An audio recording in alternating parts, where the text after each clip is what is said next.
أعوذ بالله من الشيطان الرجيم. بسم الله الرحمن الرحيم. ألف لام ميم را. تلك آيات الكتاب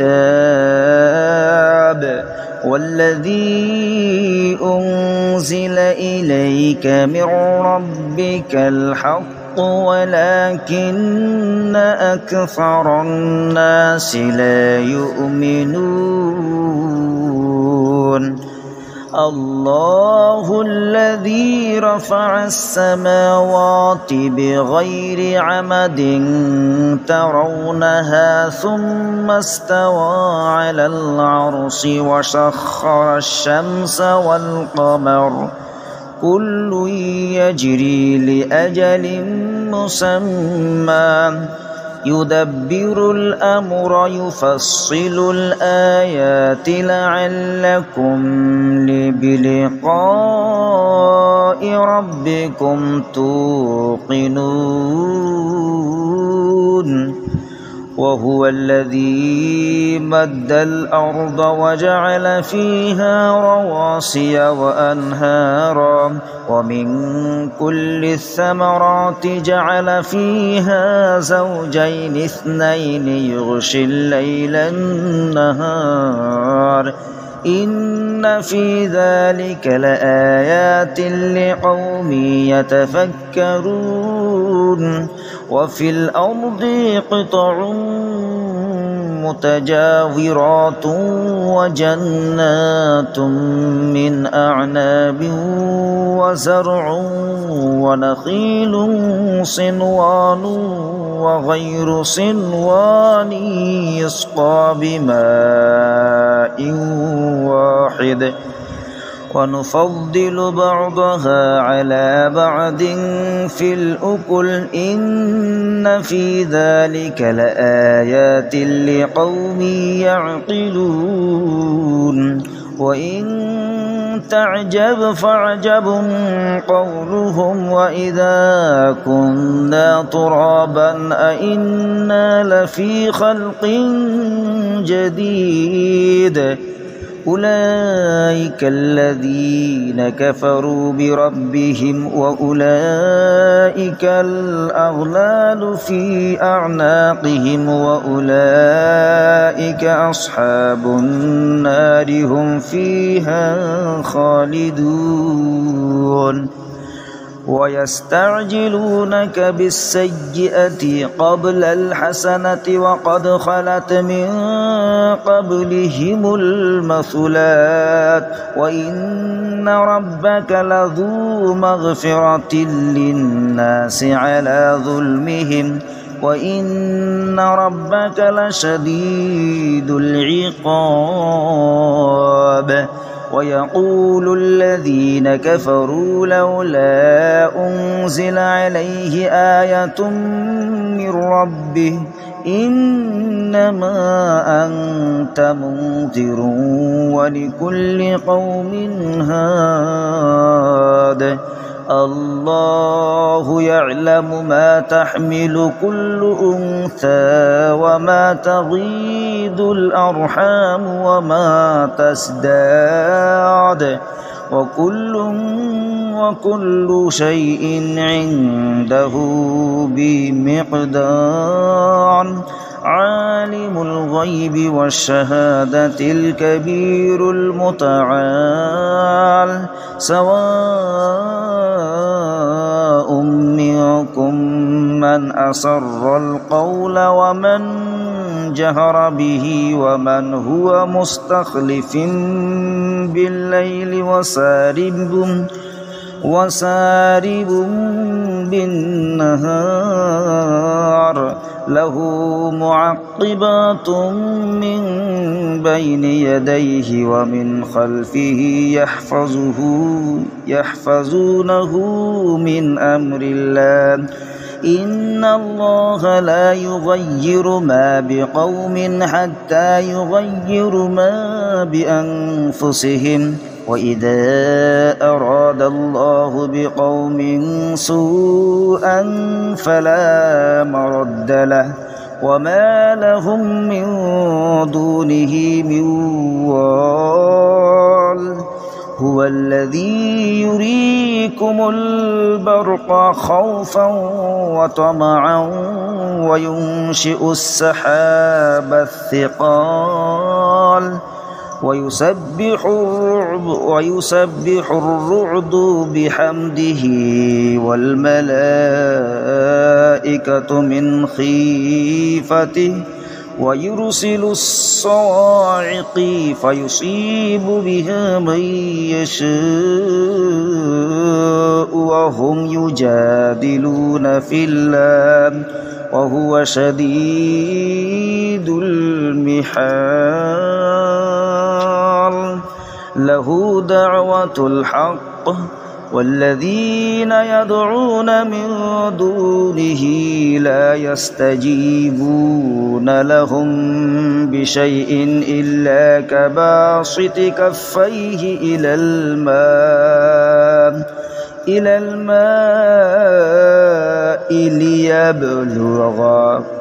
ليبلغ فاه وما هو ببالغه وما دعاء الكافرين إلا في ضلال ولله يسجد من في السماوات والأرض طوعا وكرها وظلالهم بالغدو والأصال قل من رب السماوات والأرض قل الله قل أفاتخذتم من دونه أولياء لا يملكون لأنفسهم نفعا ولا ضرا قل هل يستوي الأعمى والبصير أم هل يستوي الظلمات والنور أم جعلوا لله شركاء خلقوا كخلقه فتشابه الخلق عليهم قل الله خالق كل شيء وهو الواحد القهار أنزل من السماء ماء فسالت أودية بقدرها فاحتمل السيل زبدا رابعا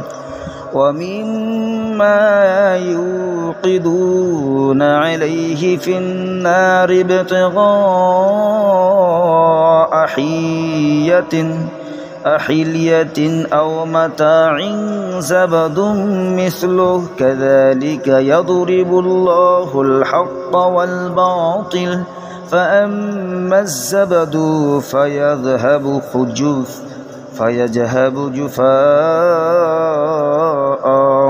وأما ما ينفع الناس فيمكث في الأرض كذلك يضرب الله الأمثال للذين استجابوا لربهم الحسنى والذين لم يستجيبوا له لو أن لهم ما في الأرض جميعا ومثله معه لافتدوا به أولئك لهم سوء الحساب ومأواهم جهنم وبئس المهاد أفمن يعلم أنما أنزل إليك من ربك الحق كمن هو أعمى إنما يتذكر أولو الألباب الذين يوفون بعهد الله ولا ينقضون الميثاق والذين يصلون ما أمر الله به أن يوصل ويخشون ربهم ويخافون سوء الحساب والذين صبروا ابتغاء وجه ربهم وأقاموا الصلاة وأنفقوا مما رزقناهم سرا وعلانية ويدرؤون بالحسنة السيئة أولئك لهم عقبى الدار جنات عدن يدخلونها ومن صلح من آبائهم وأزواجهم وذرياتهم والملائكة يدخلون عليهم من كل باب سلام عليكم بما صبرتم فنعم عقبى الدار والذين ينقضون عهد الله من بعد ميثاقه ويقطعون ما أمر الله به أن يوصل ويفسدون في الأرض أولئك لهم اللعنة ولهم سوء الدار الله يبسط الرزق لمن يشاء ويقدر وفرحوا بالحياة الدنيا وما الحياة الدنيا في الآخرة إلا متاع ويقول الذين كفروا لولا أنزل عليه آية من ربه قل إن الله يضل من يشاء ويهدي إليه من أناب الذين آمنوا وتطمئن قلوبهم بذكر الله ألا بذكر الله تطمئن القلوب الذين آمنوا وعملوا الصالحات طوبى لهم وحسن مآب كذلك أرسلناك في أمة قد خلت من قبلها أمم لتتلو عليهم الذي أوحينا إليك وهم يكفرون بالرحمن قل هو ربي لا إله إلا هو عليه توكلت وإليه متاب ولو أن قرآنا صيرت به الجبال أو قطعت به الأرض أو كلم به الموتى بل لله الأمر جميعا أفلم ييأس الذين آمنوا أن لو يشاء الله لهدى الناس جميعا ولا يزال الذين كفروا تصيبهم بما صنعوا قارعة أو تحل قريبا من دارهم حتى يأتي وعد الله إن الله لا يخلف الميعاد ولقد استهزئ برسل من قبلك فأمليت للذين كفروا ثم أخذتهم فكيف كان عقاب أفمن هو قائم على كل نفس بما كسبت وجعلوا لله شركاء قل سموهم أم تنبئونه بما لا يعلم في الأرض أم بظاهر من القول بل زين للذين كفروا مكرهم وصدوا عن السبيل ومن يضلل الله فما له من هاد لهم عذاب في الحياة الدنيا ولعذاب الآخرة أشق وما لهم من الله من واق مثل الجنة التي أُعِدَ المتقون تجري من تحتها الأنهار أكلها دائم وظلها تلك عقبى الذين اتقوا وعقبى الكافرين النار والذين آتيناهم الكتاب يفرحون بما أنزل إليك ومن الأحزاب من ينكر بعضه قل إنما أمرت أن أعبد الله ولا أشرك به إليه أدعو وإليه مآب وكذلك أنزلناه حكما عربيا ولئن اتبعت أهواءهم بعد ما جاءك من العلم ما لك من الله من ولي ولا واق ولقد أرسلنا رسلا من قبلك وجعلنا لهم أزواجا وذرية وما كان لرسول أن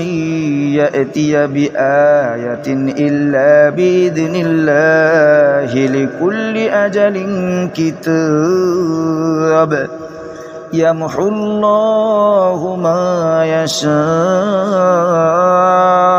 ويثبت وعنده أم الكتاب وإما نرينك بعض الذي نعدهم أو نتوفينك فإنما عليك البلاغ وعلينا الحساب أولم يروا أنا نأتي الأرض ننقصها من أطرافها والله يحكم لا معقب لحكمه وهو سريع الحساب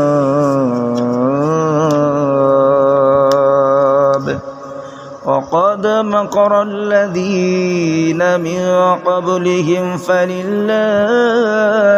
المكر جميعا يعلم ما تكسب كل نفس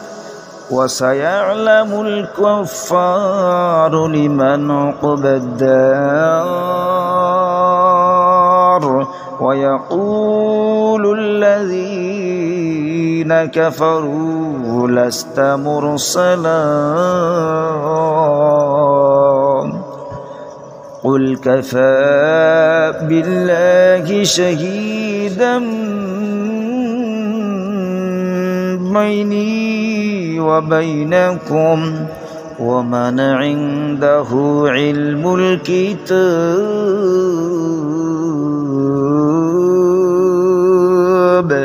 صدق الله